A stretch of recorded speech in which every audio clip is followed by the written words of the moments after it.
it's about whatever. Right on. It right. really is. So this is the point where I would tell you that we were live, but if you remember, I said we weren't going to do that because I didn't want to make you feel nervous. I just muted my cell phone. Just give me a minute. Hi, Gara. Welcome. Hey, thanks. So this is the first time that I've ever done a podcast with somebody that I literally know nothing about. And like, I don't mean to put you on the spot. I try to like do research, at least have a little bit of context of the person that I'm speaking to, so that I can like lead the conversation and all that stuff. The little bit I do know about you is that everybody really seems to love you. So I don't know what you got going on for you, but I haven't heard a single person who I mentioned you say anything bad. Everybody was like, "Oh my God, Gara's coming on your show. Like she's the coolest person." Oh my So, gosh. so I guess that's flattering for you. It is totally flattering. Thank you. Cool. All honesty, I read a lot of your writing and your poetry, and like you're super talented. Wow. Thank you. Yeah, it's I read a lot of writing just because of the work that I do on the internet and stuff like that. Um, I mean, poetry especially is one of those things where like 95% of it is like kind of tough to read, just because it's really difficult to be good at poetry. But you're like very, very talented. I want to know Wow. like where you started out your journey as like writing poetry. Thank you for that. It's still shocking to hear I know what because you mean. believe it or not, I actually started writing about 5 months ago. Really? And I just sat down with a pen and some watercolor pencils. Huge fan of those, by the way. Cool. And I just started writing. And I don't like sit down and try to write anything. The writing starts to happen and then I sit down, if that makes any sense. Mm-hmm. I need art, whatever that may be, to like access my just like my innermost self. You know what I mean? Sure. Like that comes to me through art. Mm-hmm. So it just kind of happened. Do you find it? I write every single day.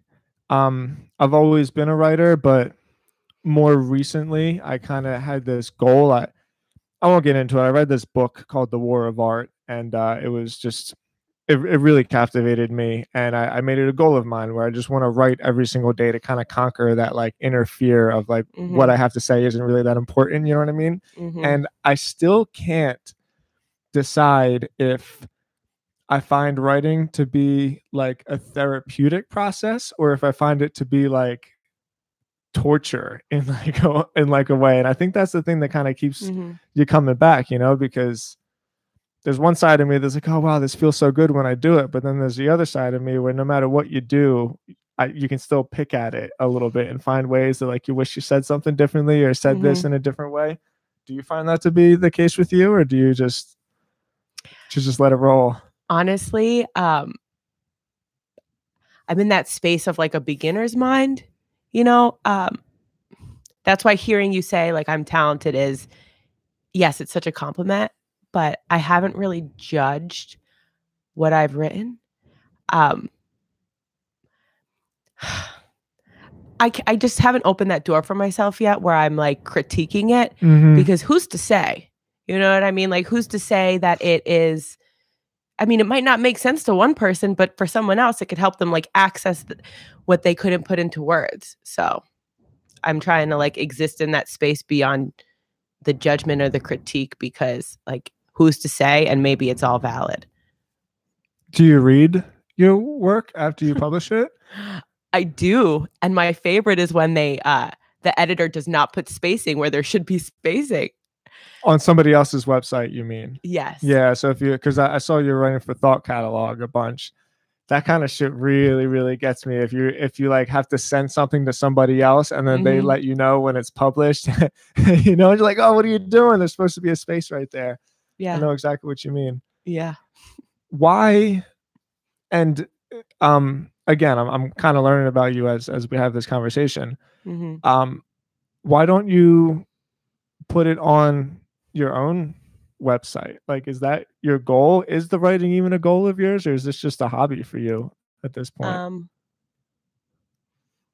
I try not to attach myself even to the word goal, because it's really just like an adventure. And if I can love my vision without attachment, then it continues to grow with me, and I continue to discover what I'm good at, what I suck at. You know what I mean? Sure. No, it's just something that I enjoy doing, and like I need to write. I need to write to like breathe. It's just something that I do, whether it's like a few notes on my phone. I mean, I have fun. I just like write captions on my Instagram, like really deep stuff on my Facebook status or whatever. And, it's just whatever from there on out. But what do you mean you need to write? It's like breathing to me. But you said earlier that you just started it. So has there always been like this weird calling, and you just recently find out that writing like scratches that itch, so to speak? Yes. Yes. Absolutely. I think that it just has grown to be something that's what I do like on a consistent basis, and I just can't not put it down on paper, whether that's like literally my favorite pen to like my favorite notebook or a note on my phone. But to, answer your question about why I don't write on my own blog, that is coming. I just got my website made, so to come. I would never pressure. Well, maybe I would, just because I work so much on the internet, and I'm always like, I like to see people just build their own sort of body of work. And even if there's not, like you said, a goal or like a business or anything behind it, for me, I've just found it to be so like, I just look back at it, and you can almost document your journey. Like I can look at some of the stuff that I wrote like a year ago, and I can put myself back in that headspace. Be like, oh, like I remember what I was thinking at that point in my life, and like I remember what I was experiencing that kind of put me into that place. And it's obvious that the stuff you write about, you're writing from like your heart, and I think it's difficult to. I think that writing is like one of the few opportunities where you can document what is in your heart. And I can tell you're like kind of a deep, like little spiritual type person, and I think that you would really get a lot out of that. Yes. Yes to all of that. And it's so beautiful. For the 5 months that I've been writing, I have like books, and I jokingly, I refer to it. It's like the journey, even just the things that I've written about, like I can see this journey in words from, like loving others. So like loving myself, and then it kind of all goes back to God. I could talk about that stuff, but I get to see like the growth in my writing, you know what I mean? And not just the way that my writing gets better, but just like it's a reflection of my journey that I'm on forever, because yes, I love writing and I love poetry. I love reading, all of it. But I do have like a business, and I have a career, and I laugh because I think that people think I just like sit on the beach all day and write poems, and that's not far from the truth at times. No, I don't think that. I think that from the short time I've been speaking to you, you just seem very self-aware. You seem to have a very good like understanding of your presence and what you're thinking and feeling at the moment. Thank you. It's a blessing and a curse. I can't believe you just said that, because my mother has been saying that same exact shit to me. I mean, since I was a kid, because there's like that weird thing where I guess it's just a little bit more intense for me that it's weird to speak about yourself in this kind of way, so forgive me, but I think it gives me this sort of drive, but at the same time, I can just be so overly critical that the thing that sort of gives me that drive is also the thing that kind of can chip away at you and chip away at your confidence, I guess is the right word for it. I'm hoping that is resonating with you, because that makes that's complete sense. And I'm sure it makes sense to a lot more people than just me, I totally get that. I'm all about making choices. You know what I mean? Like I have to make a choice every day, if not like multiple times a day, like to just show up and support myself. You know what I mean? And kind of like learn how to identify that critical voice, because there's a voice that Keep this thing a little closer. Didn't mean to fuck you up. I'm sorry. No, it's all good. I want to take an honest look at where I'm at. You know what I mean? Like I'm okay with having faults and having weaknesses. I do. You know what I mean? And I'm okay with having strengths. Hey. And I want to know the truth. Like I want to surround myself with people who can actually like support me seeing the truth, right? Like I'm not afraid to make mistakes, and I'm not afraid to have like flaws and to learn. I'm like the queen of learning the hard way.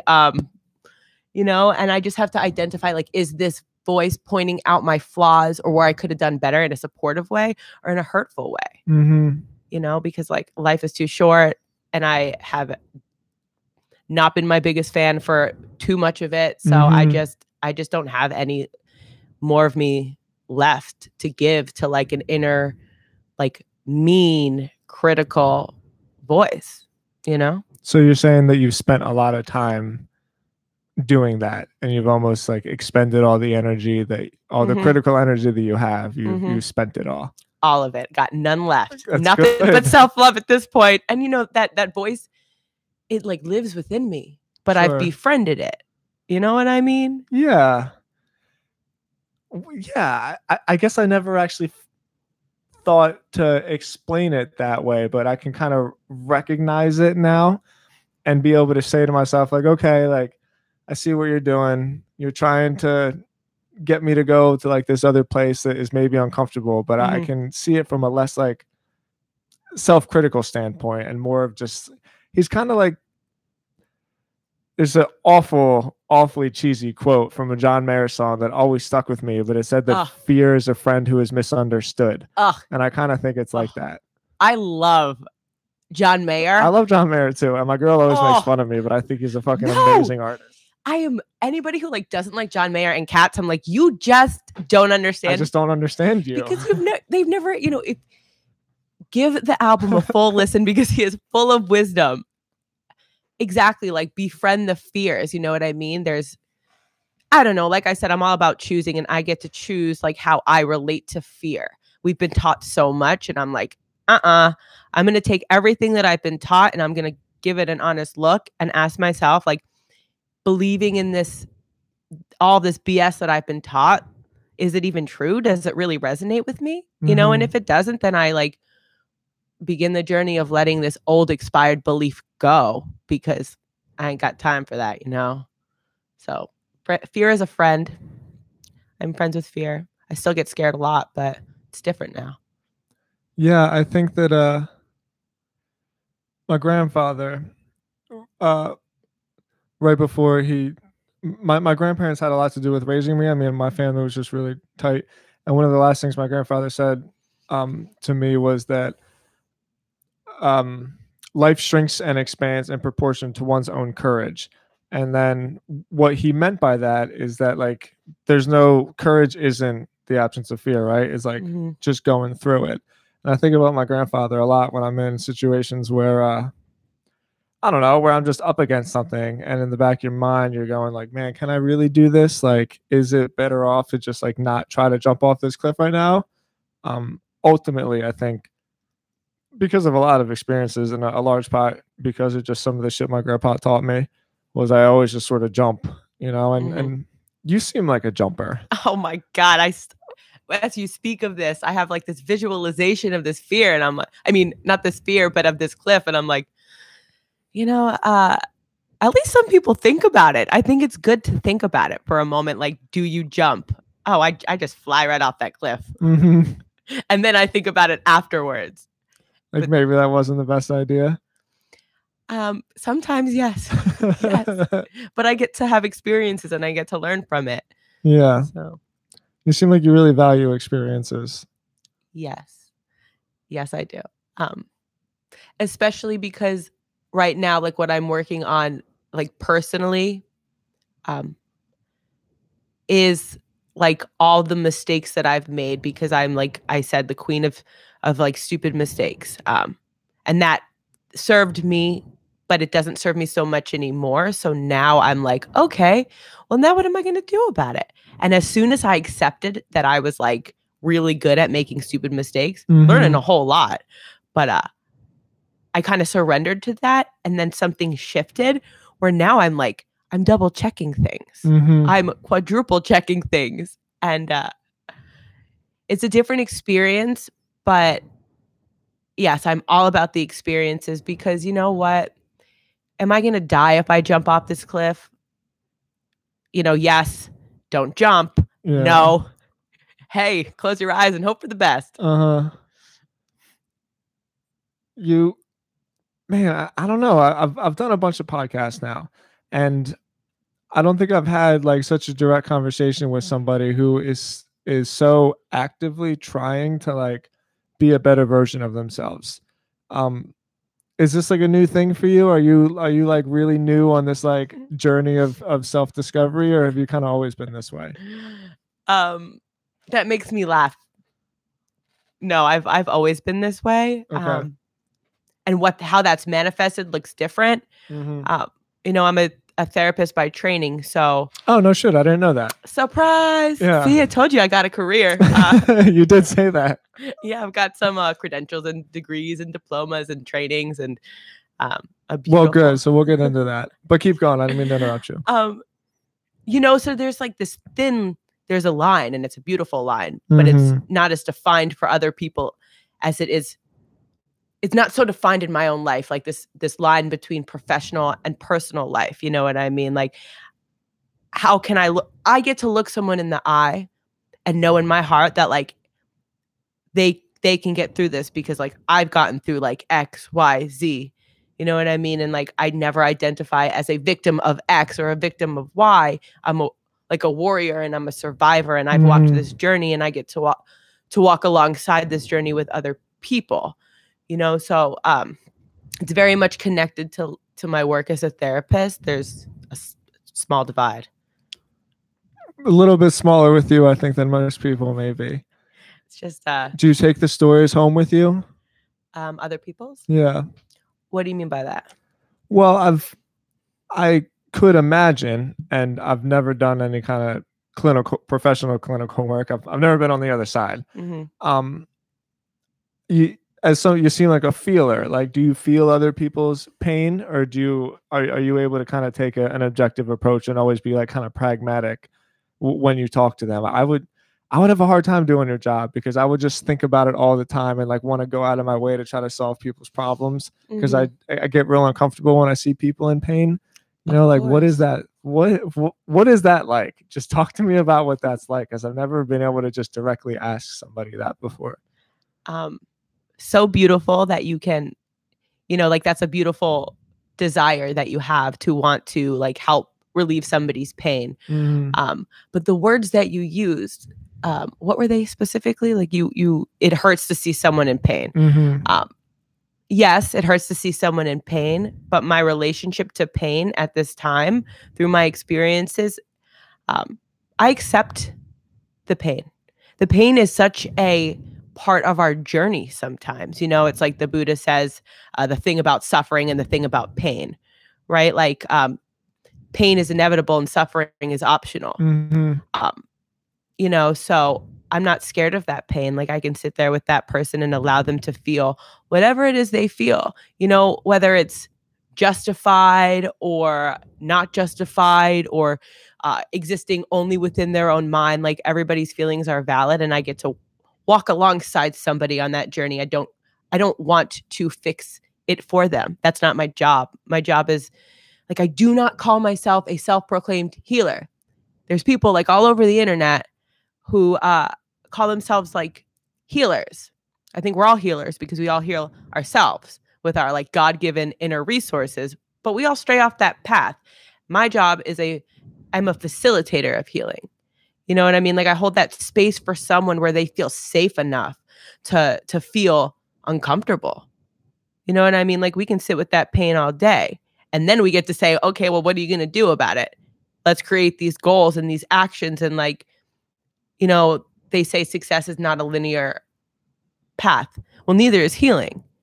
And I get to walk, up and down as it ebbs and flows with these people, and I don't attach myself to their outcomes. It's their life and it's their journey, and it's beautiful no matter You know what I mean? Like we all fall, we all get back up as long as like we get back up.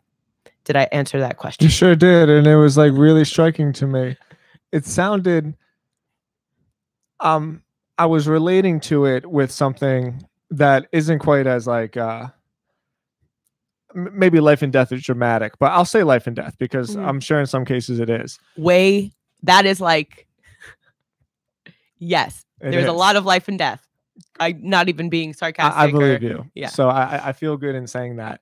But you said allowing somebody to be uncomfortable, and it kind of reminded me of this thing. So the reason why I started this podcast was simply because I wanted to get better at like talking to people, which I think is why I write a lot, because it's easier for me to express myself when there's no one watching me and like I can take my time, you know?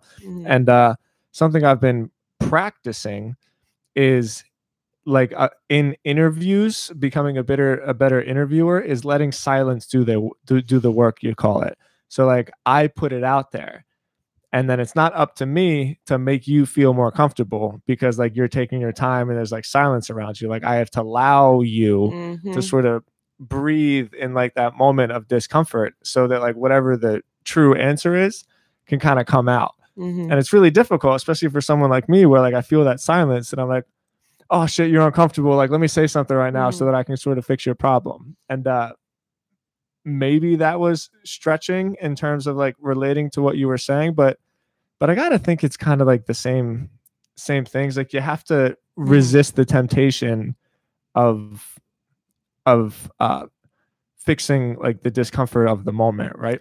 Absolutely. And that's actually a really perfect example, especially in the therapeutic work. Silence. I don't like to use the word tool because silence just is silence. That's just what it is. But for lack thereof better words, I'll get clinical with it. Yeah, silence is a tool, right? Like let me step out of the way and allow this moment to just be. Allow this person to just feel. You know, sometimes we're like onions. Like, can I give this person the space? Like Shrek? No idea what you're talking about. Hold on. I've seen like no movies ever. You've never seen Shrek? I have. So you don't know that ogres are like onions? No. Oh, wow. I just think about him and his loving relationship with his donkey? With the princess. Oh yeah, Princess Fiona. Yeah. That's right. Okay, well, now that I've totally strayed your like train of thought, how did you get into that? The therapeutic work, the poetry. No, like the therapeutic work, because they're just it's like what's the word? There's almost like a duality there. You know what I mean? There's kind of two sides of a coin. So how did you get into that? I mean, I'm assuming you have to go to school to be a therapist, right? You do. Oh. And I did. Where'd you go? For undergraduate school, I went to Florida State University. And for graduate school, I went to Columbia University. So New York, right? Yes. Those are two different lifestyles. Yeah. Which one do you like more?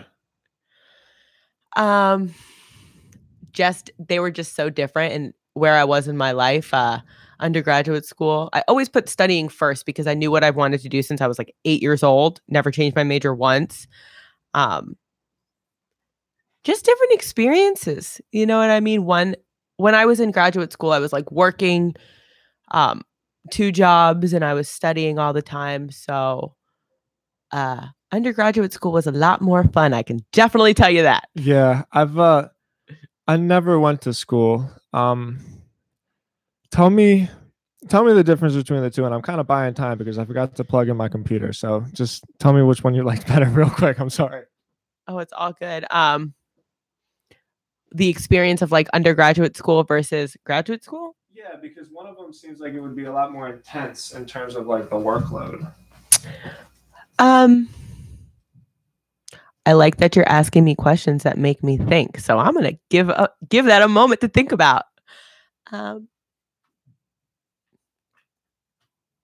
loved them both.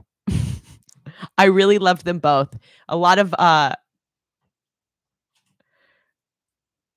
riding my bicycle and going to house parties and shows in undergraduate school. Learning lots of lessons, if you will. Sure. And graduate school was like very focused.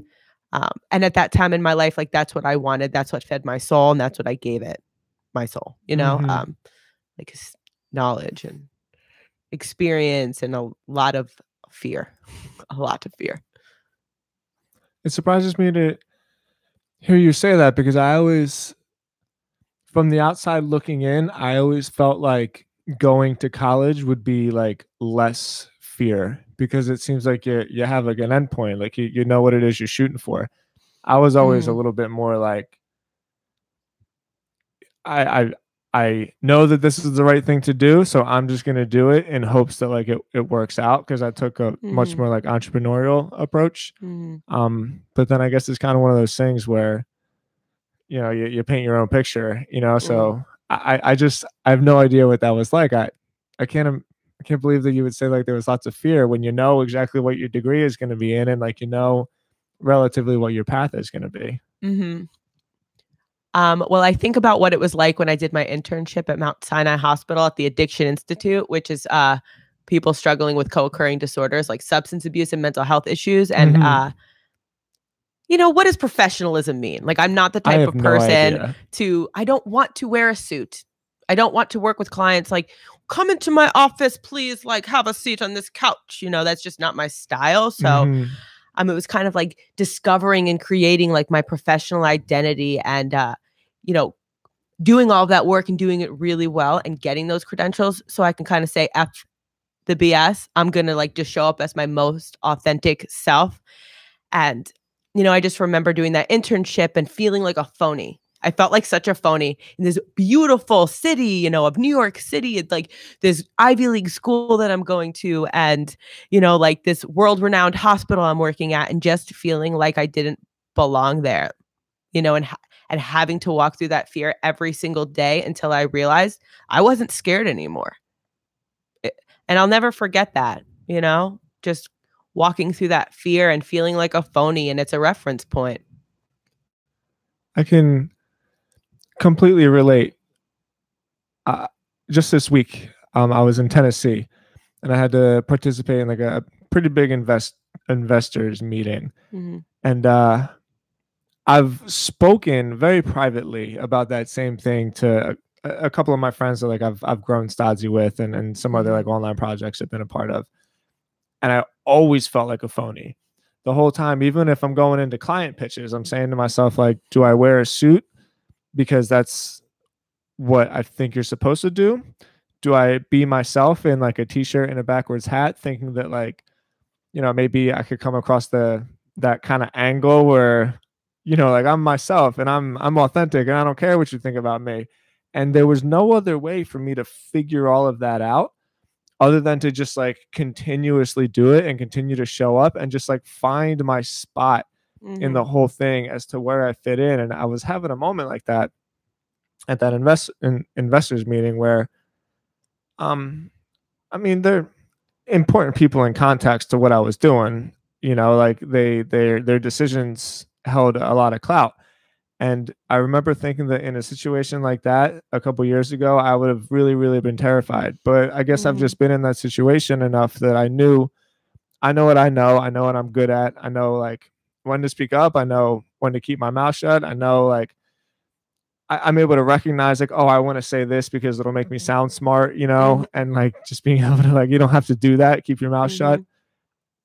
There's no other way, at least I think, or not even I think, at least in my experience, to sort of find your spot, right? Other than to just keep showing up and like kind of keep awkwardly stumbling through the process.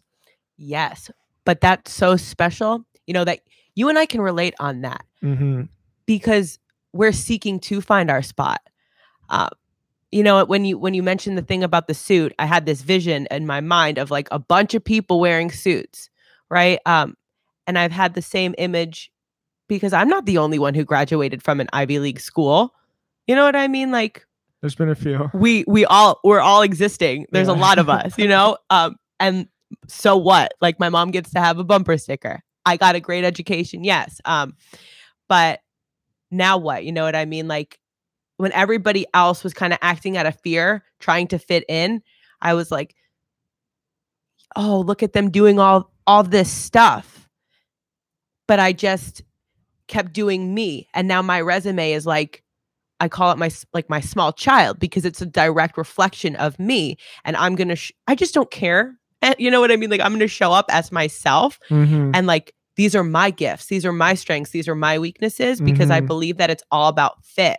Like, I don't want to attract all of the clients for, to work with therapeutically, because I can't best serve all of them. Sure. You know what I mean? Like, the same thing with the people in my life. Like, a lot of people are going to be out there wearing suits, but you're you and you have your own Eunice. I just said Eunice. I caught that. I was going to let it slide, but you brought it up. Yep. And on that note, another like painful, but I like relief. When I learned it, it was a big sigh of relief, is trying to fit in all those places. Like, you do it because you want to make everybody happy, right? At least I did. You want everybody to like you. But the thing that sucks is that's an impossible thing to do. So almost like trying to make everybody happy inevitably gets a couple people pissed off at you anyway, because you're trying to fulfill like expectations that you can't meet. And I was just so relieved to one day find out that if I just do me and I do it the way that I know how to, and I don't try to answer that question that I have no business answering, and I don't try to like fulfill this person's need that I could just as easily say no to, then it's like a way more laid back life that I get to live, because you're not constantly looking around like, oh man, like who's going to find out that I don't actually know what I'm talking about, Yeah. And you just get to be in line with the people that accept you for you. Oh yeah. At least I think. I agree completely. Yeah, I really do. I don't need to please everybody. I just need to show up. And I think I ask myself, like, how do I want other people to show up in my life? People I work with, friends, whatever. I want them to tell me the truth. I want them to live their truth, to be who they are. You know what I mean? Like, and that's how they satisfy me, is just by like showing up as themselves. You know what I mean? Wish the whole world could live like that. Just saying. Yeah, that's one of those things where it's so possible, but so impossible at the same time. Like it seems so feasible, like if everybody would just be themselves and just try as long as you can go without intentionally trying to hurt people, then I think that like we're gonna be okay. Yeah, I was thinking, except if you're like an asshole or an ex-murderer, like you can go ahead and slow your roll. But I dream of this like super authentic world where we like, I think about the social norms, and what if they were just a little bit more vulnerable and honest, and what if it was okay and we didn't have to do this whole keeping up with the Joneses, family secrets, like this us versus them, like a collective, and it's okay. You know what I mean? It's okay to be sad. It's okay to be scared. It's okay. It's okay. Well, so when you say social norms, what are the ones in particular that you wish you could change? Definitely some stigmas about addiction, undoubtedly, and mental health. Okay. Oof. Yes. Big time. I've gone back and forth in my head a lot about stigmas. I haven't decided if the best way to deal with stigma is just to completely pretend like they don't exist, or if the best way to deal with stigma is to like completely address it and create a bunch of noise around it. I don't know. Sometimes I think to myself, if you don't talk about it, then like it's not a thing. If it's not a thing, then it's not a thing. But then it's a thing. Well, it's a thing. Granted, but is it a thing because we say it is? It's a thing because it exists. And it's I can't change the world. I can't change these stigmas. I can only change my own behavior and ask myself, are my actions contributing to this, or are they not? Like, am I going to choose to show up honestly and vulnerably and like appropriately in the setting? Or am I going to choose to like hide certain things and tuck my vulnerability away? Am I living? Am I being the change that I want to see? You know what I mean? Of course I do. Because it exists. It exists the way that we think about people who struggle with mental health issues.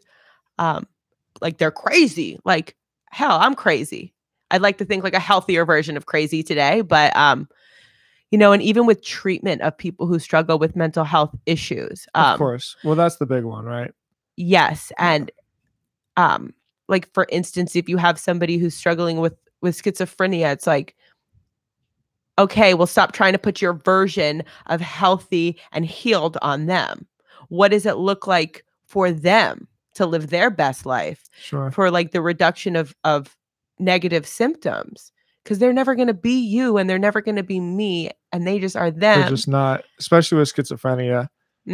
I can only speak about that one because I had an uncle who, we're not really sure if he overdosed or committed suicide, but schizophrenia in particular is one of the ones where like until you really, really see it, it's difficult to explain through words how not really in control they are, you know? And so I do know what you mean to just accept that like, okay, this is a better version of them. And for me to say like, oh, but I just want you to be healthy, I just want you to be happy is kind of redundant because it's schizophrenia is just a wild one. Like that's really, really, really wild.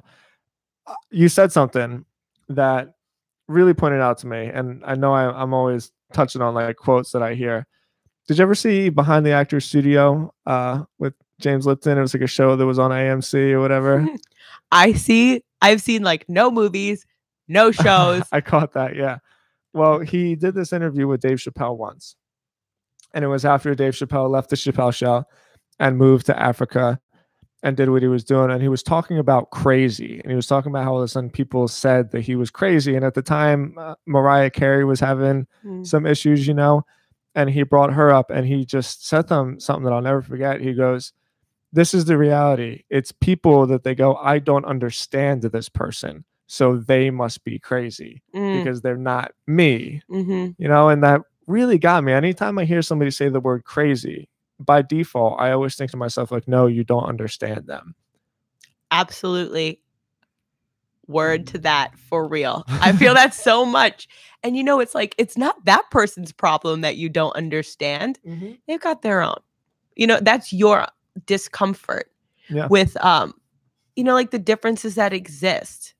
What if we allowed them to? What if we were like compassionate and inquisitive and curious instead of, you know, labeling it something negative, because people just are. You know, if someone is, then they are. Sorry, I'm laughing because it's like, wow, that was deep. I was gonna like refer to this specifically someone, if they're schizophrenic, they are. They are schizophrenic. Now, it's not your job to like make them live according to how you want them to live. You know what I mean? Because you don't understand and it makes you feel uncomfortable. Yes. How can this person live like the best, healthiest, and happiest version of themselves in their life? Well, you know, I think there's another side to that as well. I think schizophrenia is a real specific example just because the symptoms of it are like so extreme. But as somebody who is in the industry, I think you could also argue that too much of our society is labeling things to be like mental health problems that they actually aren't. I mean, I've been labeled every mental health problem other than schizophrenia that I can think of. And once I like got my exercise and like once I got like my fucking shit together, all of a sudden I wasn't having like 4 a.m. panic attacks that would make me throw up, you know? So where is that? Like, do you just treat anybody that's having a bad day as like, oh, they're clinically depressed? Because I honestly think that's a real problem. I think that's a real fucking problem. Yes. And that has to do with our healthcare system and insurance companies. Oh, it's complicated. Well, explain it, because I think a lot of people they don't know what else to do, so they kind of just throw their hands in the air. And so a lot of people are we are overusing labels. Yes. For a few different reasons. One of the reasons is that in order to justify treatment to the insurance company, we need to say something like why this client needs this care. And the insurance companies, they put a little fight up. So you got to really show them that this person really does need, like sessions or treatment or whatnot. So that's one reason. Which, you know what? I call it client advocacy at this point. No, but I get that one because that's a weird one, because a therapist goes to school to be a therapist, and this whole notion that like you should do that work for free, I think is like kind of fucking bullshit, because like you're a professional and you can help people, of course, but if you're practicing your craft, then you deserve to get paid for it. Yes. And it's so funny because I was just having a conversation with my parents, and they're like, they have this idea that I work so much for free. They're like, talking about this potential job with them. And they're like, are you going to get paid? I'm like, yes, I'm going to get paid. This is my work. This is what I do professionally. And I try to be of service like in all ways of my life. Yeah. But money is not bad. Money is a spiritual currency, and it is an exchange. Yes. And it's a blessing, and there's nothing wrong with getting paid. And I want to live in this space of like service, passion, skill, and enjoying it. Yeah, and like abundance. And I can. Of course you can. And I do. Yeah. And so like I think that's just hinting on your point. I think it's important for people to know that, because to be able to justify it to an insurance company is really important, because unless there's money involved with the whole thing, it all breaks, and people can throw a fit about it if they want, but it's just the way of the world. Like, get used to it. Unless there's something back in the system, like the whole thing breaks. So we need that. But okay, so other than that, I do believe that there's also, like, I guess like we were talking about earlier, people have a hard time living in discomfort, so they instantly like want to find something that's wrong with them, as opposed to just sort of dealing with it. Absolutely. And I think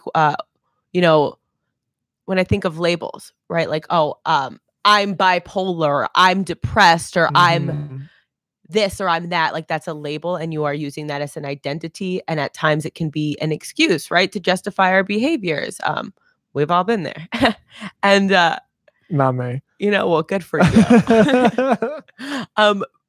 But there's a difference with saying like, I feel depressed, or I'm struggling with this, right?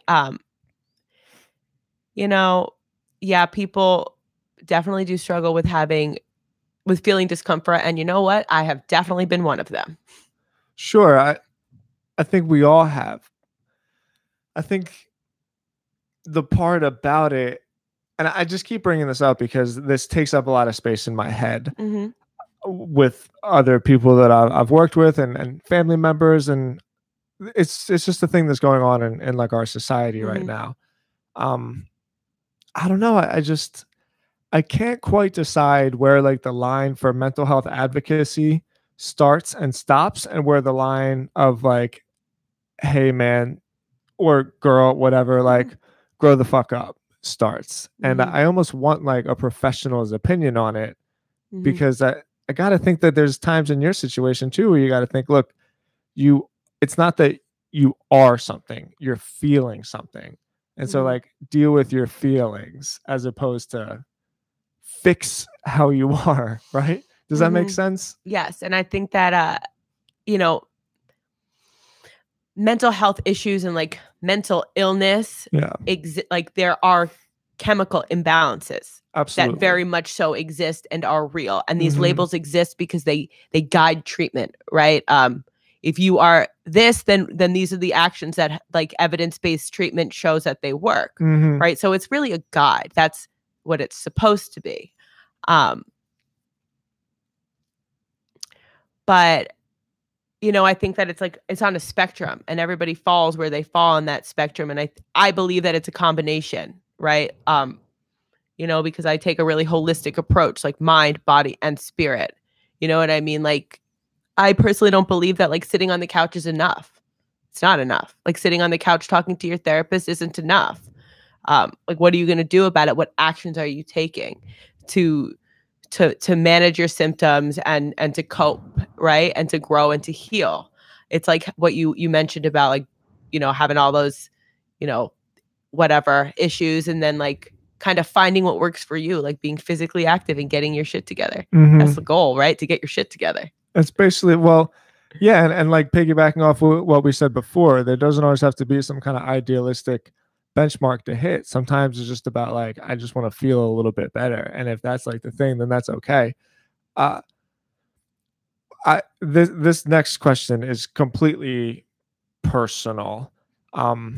At least for me, what do you think, like, diet and exercise and all that, like, how important do you think that is to people, at least when they're having like mental health issues, moments, whatever? I want to be careful not to label anyone. Oh yes, I love this question. Good, because I love it too. Yes, and I feel like there's a simple yet complex answer, because I think about these things. There's many reasons why eating a healthy diet and being physically active helps people who struggle. It just helps people, period. You know what I mean? Like science and studies show, like what we put into our body directly relates to how we feel, our moods, our energy level. And, they even say that you have your second, your brain in your gut, right? And then I think about the act of actually eating healthy and the act of giving a shit. Can I say that? You can say whatever you want. The act of giving a shit about yourself. Yes. Even if you don't really, like, taking those actions to like eat healthy, treat yourself with love and respect. You know what I mean? Like, that has an impact in itself. Getting to the gym. Oh my God, I went to the gym today. Like, that's an accomplishment. You know what I mean? And eating healthy and treating yourself with respect is an accomplishment, that exists because we deserve that, not because there's something wrong with us and we need to be fixed or any, you know what I mean? It's like a shift in perspective. For sure. I love that perspective, because I think it is two things. Like, yeah, there's a physiological thing about eating nutrition, right? It's called science. Yeah, it's called science. Yes, thank you. Some people get freaked out by that word. But there's also like little chipping away. I mean, when I started making my bed in the morning, things about my life completely changed. Oh yeah. And I'm not kidding. I mean, you make your bed and it's like 5 a.m. and you're like, fuck, I don't want to do this right now. But then all of a sudden you're done. And the best thing about it is when you're tired and you get into bed, it's already made. Like little habits like that. Absolutely. Compound. They totally do. And I just want to show up today, like in this moment, as my best self.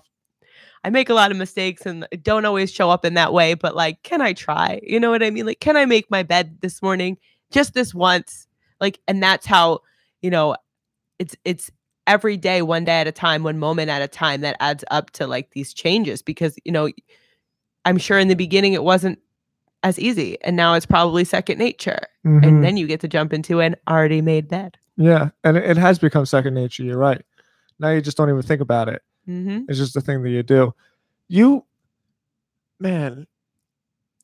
There's just questions whizzing through my head that like I want to kind of like keep going, so I got to be careful not to hijack this like podcast.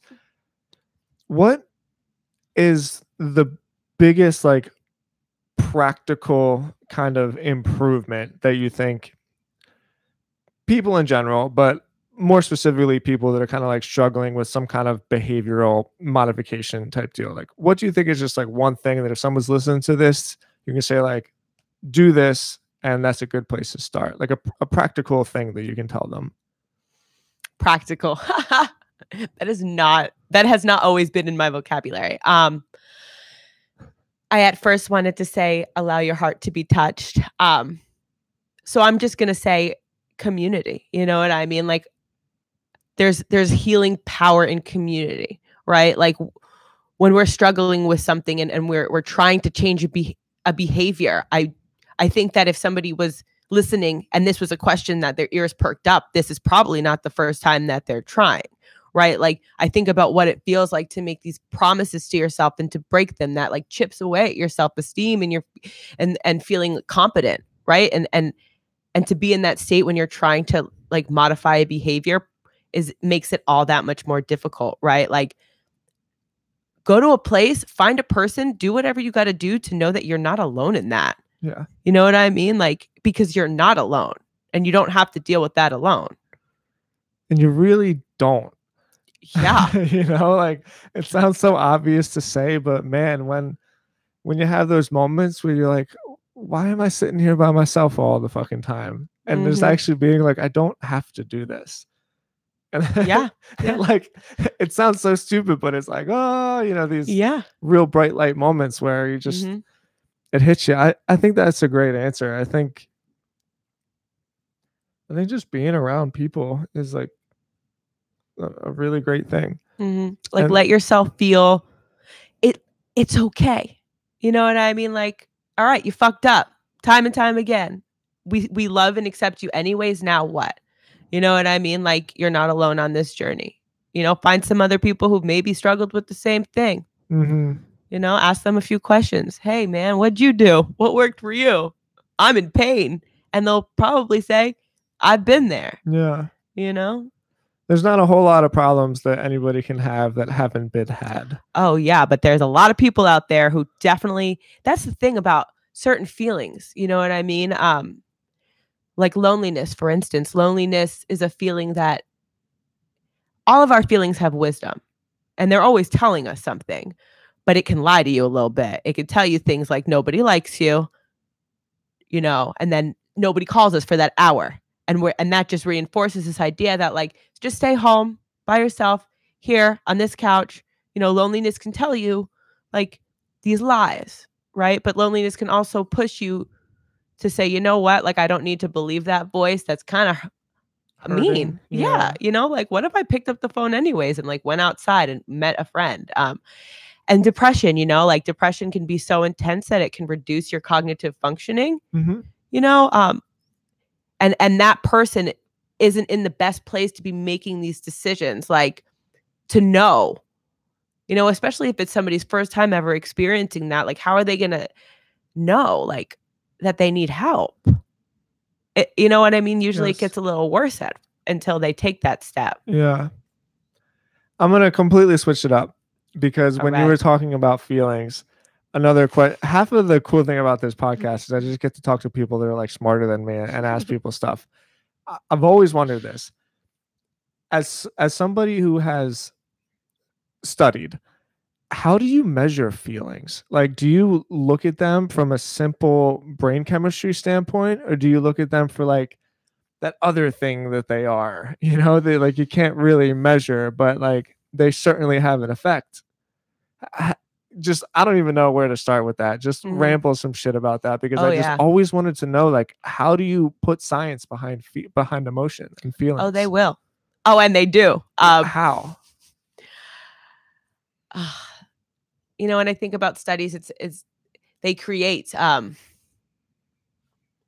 like tools to use to measure, right? Like a scientific study, which I'm not the biggest fan of using a tool.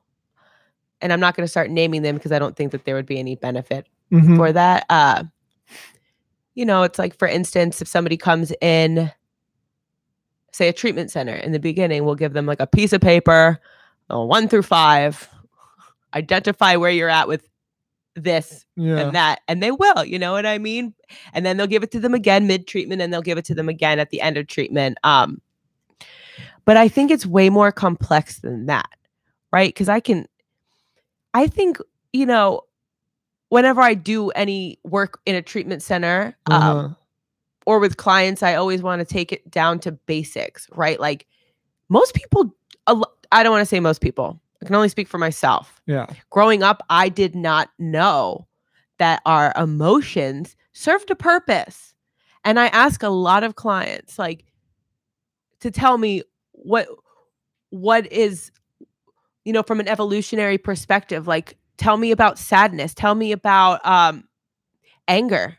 You know, where do these feelings come from? Like, what is the storyline behind them? And what's your relationship? What were you taught about them? Yeah, because you wouldn't have them if you wouldn't just have them for no reason. They have to serve a purpose. And they do serve a purpose. And that blew my mind when I figured that out. I was like, wow, you mean like instead of trying to avoid these things that feel uncomfortable, sometimes I can actually like, they're my friends and they're here to tell me stuff and I can welcome them. Yeah. Yeah. So I take a very different, more spiritual approach than I believe in like merging science and spiritualities. So do I. 100%. So do I. Yes. Yeah. I think in a lot of ways that's an even more accurate way than just betting on science, because there's certain things about like humanity that science can't quite tell us. Okay, I'll finish up with this because just talking to you, there's one thing that just pops in my head over and over again. It is very obvious that you have a strong relationship with just the truth of like yourself, of other people, of a situation, regardless of like how much you don't like to see it, you still seem like somebody that just wants to know it. Is that new? Has that come from your writing? Have you always sort of been that way? Like you are not afraid of the truth at all. Not new. It just continues to evolve and grow. It just is. You know what I mean? Like the truth is not bad. It's like it's not inherently bad and it's not inherently good. It's not. It just is. Like it just exists. And I think that comes from my interest in Eastern philosophy and Buddhism in particular. You know, just taking an honest and compassionate look at whatever just as it is. I don't want to live in a dishonest world. I just want to see it as it is. It's a lot harder than I think most people give it credit for. It's a lot easier to see the world the way that is. We keep using the word comfortable, but like that's what it is, right? It's a lot easier to see the world in a way that is more comfortable to you, that doesn't frighten you. Yes, but that's a false sense of comfort. You know, not knowing the truth hurts me more than telling me the truth. Like when I hear the truth, what I also hear is I respect you enough, I believe in you, and I love you. You know what I mean? That's what I hear. I don't always like need, when it comes to like, I don't need to know a lot of things though. I'm a seeker of knowledge and shit, I'd love to know everything, but there's a lot of questions that I'm okay without knowing the answer to, where I can just kind of like live in the question. But yes, the truth is important to me. And lying is, or like living dishonestly and, you know, like I said, like when I hear the truth, I hear I love you, I respect you, you're strong. I totally think that is a great perspective to have on it, and I never heard that before.